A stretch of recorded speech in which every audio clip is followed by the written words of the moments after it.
नमस्कार मेरे प्यारे भाइयों बहनों बच्चों। इस समय हम गीता का अध्ययन करने के क्रम में श्रीमद् भगवत गीता के अध्याय 13 के श्लोक 11 पर आ गए हैं, जिसमें कि श्री कृष्ण भगवान जो परमात्मा है, परम ब्रह्म है, उनके विषय में ही बता रहे हैं। ये अर्जुन को बता रहे हैं। देखिए, जो अर्जुन हैं उसको सब तरह का ज्ञान दे रहे हैं कि वह युद्ध करने के लिए तैयार हो जाए। कहते हुए हैं कि जो अपने कर्म को यज्ञ की भांति करे, जैसे यज्ञ किया जाता है भगवान को समर्पित करके अपने सब काम, और यज्ञ में तो वो सब कुछ ही है, हवि स्वाधा वगैरह सब यही हैं। और लेकिन यज्ञ जो होता है, जो सत्कर्म है, वह भी यज्ञ, हमारा कर्म भी यज्ञ है। वो कर्म हमारा कैसा होना है? निष्काम कर्म, मतलब कर्म फल की चिंता नहीं करनी है, बस केवल अपने कर्म करने हैं। इससे क्या होता है? इससे भगवान प्रसन्न होते हैं। अगर हम सकाम कर्म फल की चिंता करके कर्म करते हैं तो वह कर्म कर्म नहीं है। यज्ञ के समान कौन है? जो हम जन कल्याण के लिए कर्म करें, दूसरों की भलाई के लिए कर्म करें, जिसमें हम फल की कामना ना करें, वही असली कर्म है, यज्ञ के समान कर्म है। तो वे भगवान के स्वरूप को बताते हुए अर्जुन से श्रीमद् भगवत गीता के इस अध्याय 13 के श्लोक 11 में क्या कह रहे हैं, सुनिए। अध्यात्म ज्ञान नित्यत्वं तत्वज्ञानार्थ दर्शनम एतं ज्ञानमिति प्रोक्तम ज्ञानम यद्योत्यन्यथा। कहते हैं आध्यात्म ज्ञान में नित्य स्थित और तत्व ज्ञान के अर्थ रूप परमात्मा को ही देखना, यह सब ज्ञान है, और जो इसके विपरीत है वह सब अज्ञान है, ऐसा श्री कृष्ण भगवान कहते हैं। तो इसमें जो ज्ञान है वह क्या है? तो देखिए, जो ज्ञान है वास्तविकता में, ज्ञान को जो साधन तत्व ज्ञान से प्राप्त होते हैं वह ज्ञान में आता है। तत्व ज्ञान क्या है? भगवान के बारे में असली जानना, भगवान का वास्तविक स्वरूप को असली जानना। तत्व ज्ञान ये नहीं है कि भगवान यशोदा के लाल हैं, देवकी के लाल हैं और गोपियों के बल्लभ हैं। वास्तव में भगवान वे हैं जिसका विराट स्वरूप का दर्शन अध्याय 11 के 11वें श्लोक में दिया है उन्होंने। तो विराट स्वरूप में क्या है? विराट स्वरूप में तो देखते हैं कि भगवान से ही सारा ब्रह्मांड व्याप्त है। कैसे है भाई? धरती से लेकर स्वर्ग तक तो उनका आदि अंत का कहीं कुछ पता ही नहीं चलता।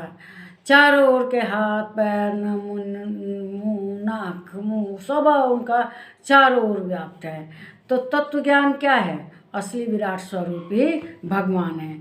फिर कहते हैं कि जो ऊपर, मतलब उन्होंने पहले बताए हैं उन्होंने कि भगवान का विराट स्वरूप क्या है, उन्होंने दर्शन भी दिए हैं।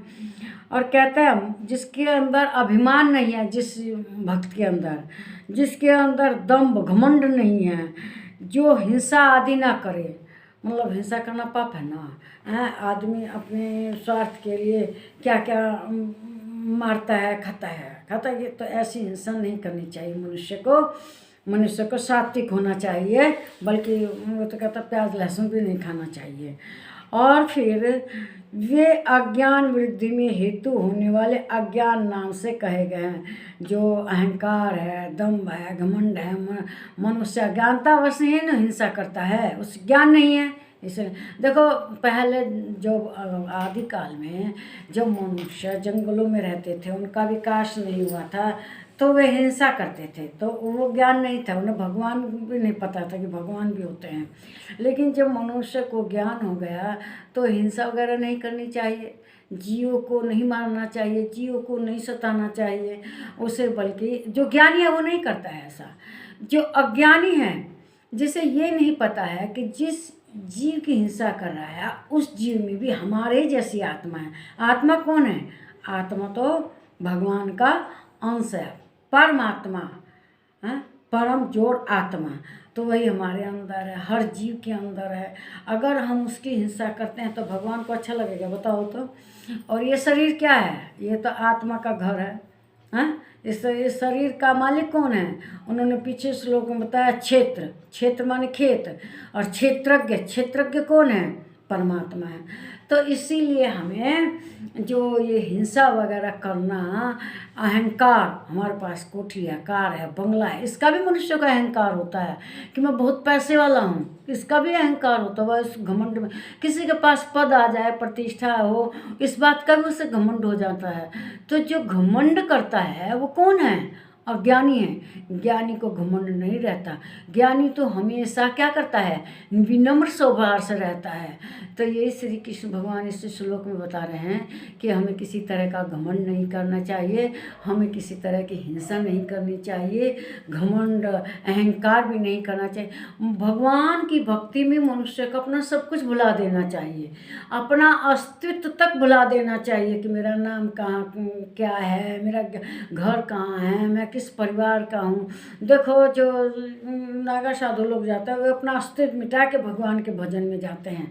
वे अपना पिंडदान परिवार का सबका कर देते हैं, वे सब भूल जाते हैं कि हमारा पहला क्या नाम था, क्या थे, और भगवान की भक्ति में अपना पूरा अस्तित्व मिटा कर लग जाते हैं।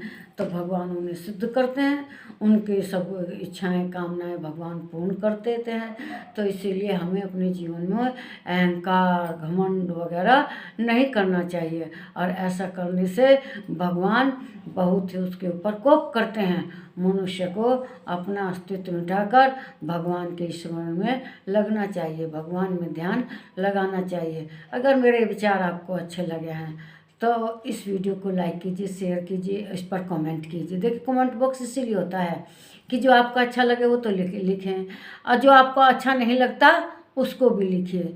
तो इससे क्या होगा कि हमें जानकारी मिलेगी कि हम क्या अच्छा कहें, क्या खराब कहें।